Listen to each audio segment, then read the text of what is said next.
You blow out the candles on your 40th birthday, but instead of feeling accomplished, you suddenly realize you are now the most expensive target on your company's balance sheet. You don't have 20 years left to build wealth. You have about 10 before they systematically replace you with someone cheaper. That realization isn't paranoia. It's actuarial. And the brutal irony. The very decade you assumed would be your financial peak is the decade corporate America has already flagged you for elimination. Let's be precise about what's actually happening to you right now. You're somewhere between 38 and 45 years old. Your title looks impressive. Your compensation package, base salary, bonus, maybe some restricted stock units, sits comfortably above $200,000. You've survived 2 reorganizations, 3 leadership changes, and at least 1 round of strategic workforce optimization. You told yourself those cuts were about underperformers. They weren't. They were about unit economics. Here's the mechanism nobody in your HR department will articulate clearly. Every year after age 40, your fully loaded employment cost, salary, benefits, 401k match, healthcare utilization, management overhead, compounds upward while your perceived institutional replaceability also increases, because the market has spent 15 years training cheaper digital alternatives to approximate what you do. That's not an opinion. That's the operating logic inside every workforce planning spreadsheet your CFO reviews quarterly. The Bureau of Labor Statistics confirms that long-term unemployment duration spikes dramatically for workers over 40 years old. A displaced 28-year-old finds re-employment in an average of 16 weeks. A displaced 44-year-old averages 35 weeks, and frequently re-enters at a 20% to 30% compensation haircut. That's not a temporary setback.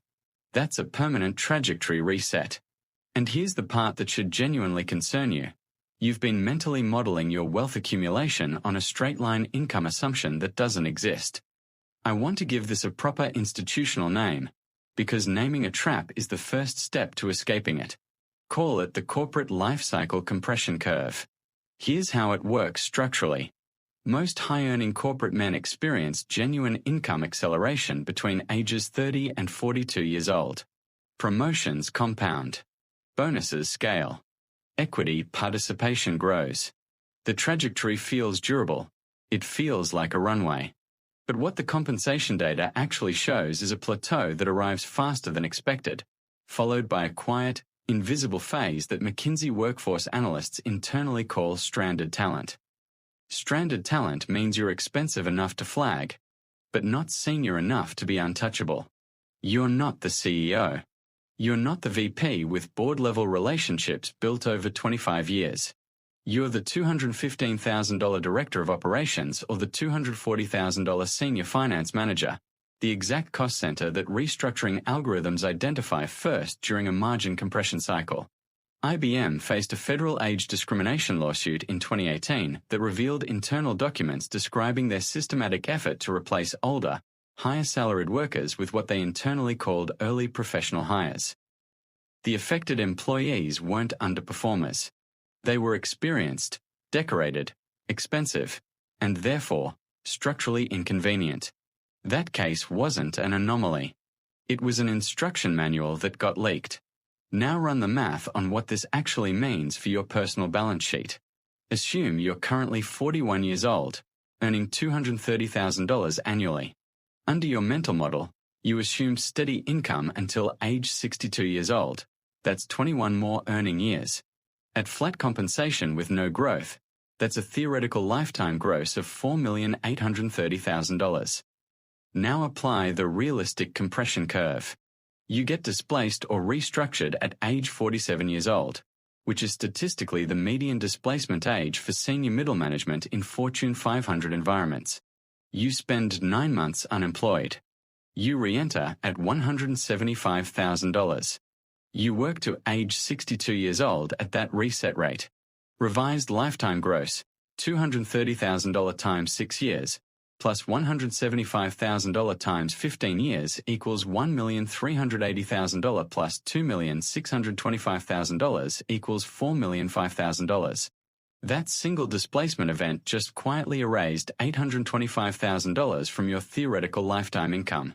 And that figure doesn't account for the psychological compression, the reduced negotiating confidence, the resumed stigma, the market perception that a 47-year-old re-entering mid-market is damaged inventory. This is the trap. And you've been walking directly toward it while optimizing your LinkedIn profile and upgrading your lease. Here's what the genuinely protected class of high-income earners understands that you likely don't. Your W-2 income isn't wealth. It's a cash flow event with an expiration date that your employer controls entirely. Wealth is the structural gap between your income dependency and your income replacement capacity. The moment your passive income, your equity positions, and your capital-generating assets can approximate your lifestyle cost, the compression curve becomes irrelevant. They can restructure you. They cannot restructure your balance sheet. The institutional-grade move, what I'd call asymmetric runway architecture, is this. You must treat the decade between age 40 and age 50 not as your peak earning comfort zone, but as your final high-velocity capital deployment window. Practically, this means 3 non-negotiable shifts executed before age 45 years old. First, aggressively maximize tax-advantaged accumulation. In 2026, your 401k contribution limit sits at $23,500, with a $7,500 catch-up provision available at age 50. If you haven't already structured a health savings account and a backdoor Roth IRA alongside your employer plan, you're leaving legally sheltered compounding on the table every single year. Second, convert human capital into hard assets immediately. Every discretionary dollar that isn't building a position in income-generating real estate, diversified index exposure, or a scalable equity stake is a dollar that requires you to keep showing up to a job that has already quietly marked your file. Third, build institutional-grade irreplaceability within the next 18 months, not through loyalty, but through external market validation. Speaking engagements, advisory board seats, consulting agreements, published thought leadership.